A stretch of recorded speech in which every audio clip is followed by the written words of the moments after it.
ჯაშუშების საქმის ახალი გარემოებები ბაკურ კიღურაძის ბიზნეს პარტნიორს წაყენებულ ბრალდებაში ეჭვიში აქვს. თავად ბაკურ კიღურაძე ბრალს არ აღიარებს და დუმილის უფლებას იყენებს. რა კავშირი აქვს არქიტექტორ ბაკურ კიღურაძის დაკავებასთან 1 წლის წინ ანალოგიური ბრალდებით გასამართლებულ ვახტანგ მაისაიასა და ბესო ობოლაძეს და რა საქმიანობდა ბიზნესმენი გლობალიზაციის ინსტიტუტში. ანა გოჩაშვილი გიამბობთ. უკვე მეხუთე თვეა რაც დაპატიმრებულია და ხიცხად ძალიან ძნელი დასაჯერებელია ეს, იმიტომ რომ თვითონ ჯაშუშობის ბრალდებით დაკავებულ ბაკურ კიღურაძის ბიზნეს პარტნიორს ოფიციალურ ბრალდებაში ეჭვიში აქვს. ბაკურ კიღურაძე კონტრტერორისტული დეპარტამენტის თანამშრომლებმა 13 ივლისს საკუთარ ოფისთან აიყვანეს. ნიკოლაკიშვილი ამბობს, რომ კიღურაძისთვის საეჭვო არაფერი შეუნიშნავს. დაკავებამდე 2 კვირით ადრე ისინი სტამბულში დელისინიბას დირექტორთა საბჭოს შეკრებაზეც იმყოფებოდნენ. ნიკოლაკიშვილი ფიქრობს, რომ თუ მსგავსი ინფორმაცია არსებობდა, სამართალდამცველებს მისთვის საზღვრის გადაკვეთის საშუალება არ უნდა მიეცათ. მე არცერაც დროს შეიმჩნევი არაფერი ისეთი და ახლა ძალიან ძნელი წარმოსადგენია ეს ყველაფერი. მე ვიცი რომ ის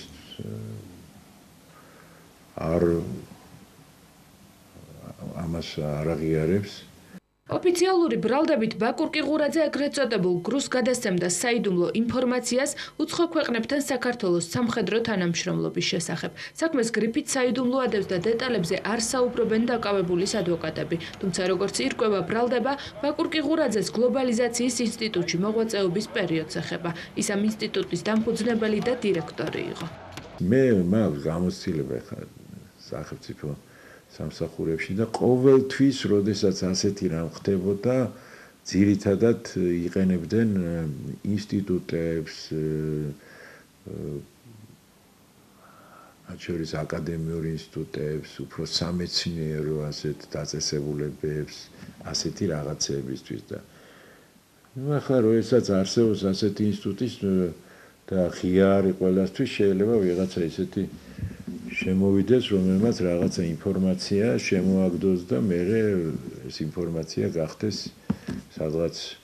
კვლევითმა ინსტიტუტმა, რომელიც გლობალიზაციის თემებზე მუშაობდა, ფუნქციონირება 2006 წელს შეწყვიტა. ინსტიტუტმა იმავე წელს გამოუშვა სამეცნიერო ნაშრომი, რომლის თანაავტორებიც არიან ბაკურ კიღურაძე, ვახტანგ მაისაია და ბესო ობოლაძე. სამივე მათგანი ჯაშუშობის ბრალდებითაა დაკავებული. წიგნებიც აქვს გამოცემული, რომელზეც ისინი ერთად ფიგურირებენ და ახლა როცა ინსტიტუტის დირექტორი ხარ, შეიძლება რაღაცა შემოგიტანონ დოკუმენტი, გაგაგზავნინონ, ისა არ ვიცი რა.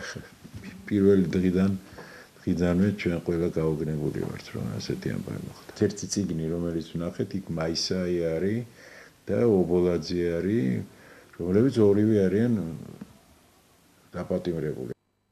ვახტანგ მაისაია სამართალდამცველებმა 2009 წელს მუხროვანის ამბოხების შემდეგ ჯაშუშობის ბრალდებით დააკავეს. მისი აღიარებითი ჩვენების საფუძველზე სამართალდამცველებმა მოგვიანებით გლობალიზაციის ინსტიტუტის კიდევ ერთი წევრი ბესო ობოლაძე დააკავეს, რის შემდეგაც პრესის ფურცლებზე გაჩნდა ვახტანგ მაისაიას წერილი, სადაც ის ამბობდა, რომ ჩვენება ფსიქოლოგიური ზეწოლის შედეგად მიაცემინეს და განმეორებით დაკითხვასაც ითხოვდა.